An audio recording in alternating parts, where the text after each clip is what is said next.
We meet again, you two. Hi, Catherine. Do you have any commissions for us today? Commissions, huh? Let me think. Oh, how about this? Please attend the Academia's Academic Symposium this afternoon and recite a love poem on stage. Wait, say what now? And if possible, please also use your camera to capture the reaction of the audience upon finishing the poem. Huh? What kind of commission is that? I see. It appears that you're not interested in this commission. In that case, please go to Port Ormos and convince the Eremites there to spend some time volunteering at the local orphanage. Hey, that's not any better.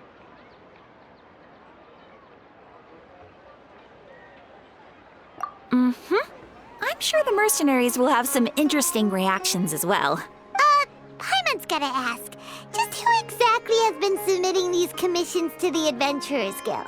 Oh, the commissioner? Well, actually, I just wanted to see the two of you in action. Was it so obvious? I was hoping you would actually take one of those commissions. That kind of chance to observe humans doesn't come by often. Ah, so it's Nahida. Paimon just knew Catherine wouldn't crack those kinds of jokes. When did you get into her head? From when she said, Ad Astra Abyssosk? So it's been you this whole time? Are you done resting up, Nahida? Yes. I've been sleeping ever since we parted ways, and I even had a really, really long dream. It was another dream about the Sub-Zerus Festival, except it was a happy one. In my dream, I was sitting in the middle of a flower terrace, and everyone in Sumeru City was holding hands as they danced in circles around me. They danced round and round, and everyone looked really happy. I also got to sit on a gigantic flower carriage. Varus, the Knight of Flowers, raised me really, really high above the ground, and I was throwing an endless amount of Yalda candies at the children. You know, Nahida, maybe your dream is how the Sub-Zerus Festival really should be. It's meant to be a joyous time where everyone gets together to celebrate your birthday. Huh? Wasn't I describing a really happy dream? Why are you both looking at me like that? Wait, could this be an example of the emotion known as pity? No, we aren't pitying you. That would only make everything worse. We just don't want you to feel too sad. By the way, have you had a chance to visit Dunyarzad? How's she doing? The Homianis haven't allowed any visitors after the festival, so we haven't been able to check on her. Yes, I paid her a visit right after I woke up. She was resting at the time. Her condition is stabilized. However, since Elazar is a manifestation of the withering on the human body, we can only cure it by finding a way to take care of Irminsul's own withering. But for the moment, our top focus should still be figuring out what the sages are up to and what they're planning. Right. Who knows what'll happen if they manage to pull off another scheme like the Samsara of the Sub-Zerus Festival. So our first priority should be investigating and putting a stop to the sages' activities. As for how we should pull that off, let's discuss it somewhere else.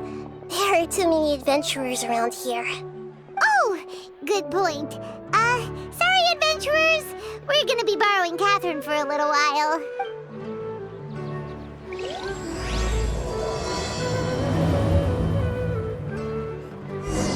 It's nearly time. Let's get ourselves over to the Nilotpala Cup qualifier. Let's continue our chat here. Okay, so do you have any ideas on how we can investigate the sages, Nahida? Actually, I've already done a little bit of work on that. But for now, I want to hear your thoughts.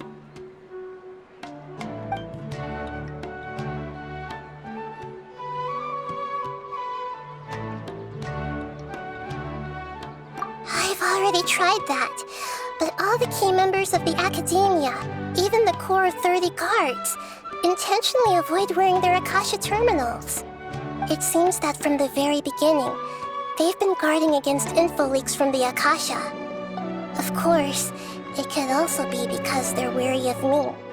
Have you already caught the sage's attention? I'm guessing not yet, but distrusting me would make perfect sense if they've ever paid attention to the urban legends about me. In any case, I probably can't take over their minds directly. No way, that's too risky. You mean it'd be too easy to get caught? No, it's not that.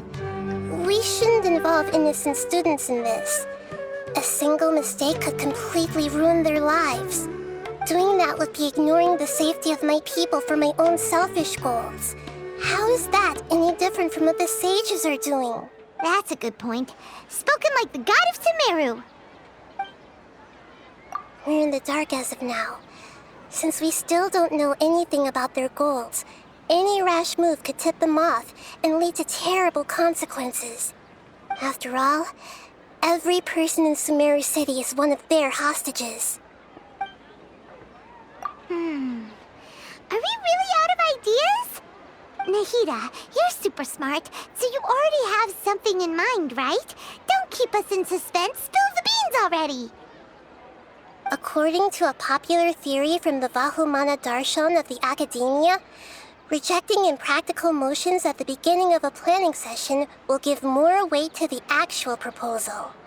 Okay, but aren't you the god of wisdom? You don't have to use that kind of gimmick to make us take your ideas seriously. Well, I've been thinking that if I can't directly possess the leaders, and if I can't get ordinary people involved, then I should find someone who's already involved, but hasn't decided to side with the sages. You're saying we should recruit a spy? That does sound like it could work. Oh, before coming back, we met someone named Al-Haytham. He seems like he acts alone, and he likes doing stuff behind the Academia's back. They probably aren't in cahoots. Actually, I already have someone in mind. Do you still remember that female scholar named Setaria? Setaria? Paimon remembers now. Isn't she the one who's always trailing behind the Grand Sage of the Academia? We ran into her basically every time the Sub-Zero's festival repeated itself. You could even say we're old enemies by now. Paimon still remembers the smug and mean way she always spoke to Nilu. I've always liked observing all kinds of people, and Setaria has always stood out from the crowd. She was born in the desert and was hailed as their greatest genius. Her academic gifts allowed her special admission into the academia, and also gave her the opportunity to serve as the sage's assistant. Oh, Paimon didn't know she was from the desert. She must be pretty special then. Paimon feels like most of the desert dwellers around the city are working as mercenaries. The name Setaria means star. When she lived in the desert, she shone like the brightest star in the night sky. Later on, she was chosen by the sun. The star was given a place in the daytime sky to complement the sun's dazzling light. Soon after, the star witnessed the sun scorching the earth, which brought forth many disasters. The star began to waver. Instead of staying beside such a sun, wouldn't it be better to return and light up part of the night sky? But in the end, she couldn't give up the radiance of daytime. To cope with her shame, the star buried her guilt and closed her eyes. From the sound of it, Setaria's just hung up on the research opportunities here. But she doesn't really support the academia. She still feels guilty about not doing more for the desert, right? She's just running away from her problems. Indeed. When they are presented with complex moral issues, many people will simply plug their ears and go with the flow until the problem can't be fixed anymore. She's suppressing a lot of guilt, but before she realized it, she had already become the sage's accomplice. She can't deny her part in their schemes anymore. Right. We must somehow make her face her problems again. That way, not only can we get useful intel from her, but she can also use it as an opportunity to redeem herself. From my past observations, Cetaria will take a day off from the academia every 10 days to do some shopping in the city. Tomorrow afternoon just happens to be a shopping day for her. That'll be our chance. To prepare, let's go check out some of her favorite spots and have a quick chat with a few of the vendors there.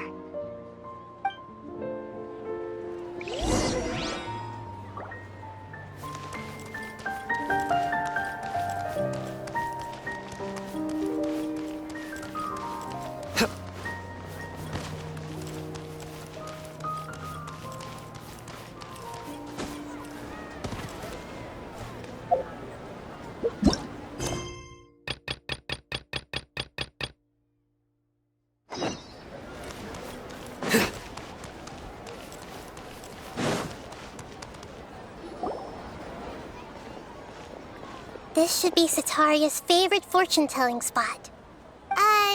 So should we ask the fortune teller about Cetaria? No, I already have enough information on Cetaria. The most important thing now is for you to pay attention to the vendor's talking style and key characteristics. Talking style and key characteristics? My poor lost lambs, have you become troubled over your fates? The divine voice of wisdom often echoes between mine ears. If thou be blessed today by the gods, I may be able to show you the way. Huh? Really? Nahida, you've been whispering things to her? Shh.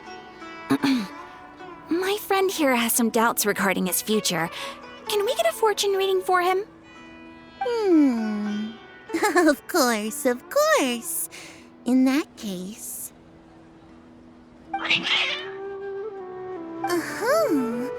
It would seem that Harut and Marut are quite wary of you. Perhaps, at some time in the past, you have somehow offended the gods. Only mocking the god of Animo, questioning the lord of Geo's financial savviness, and brawling with the god of Electro.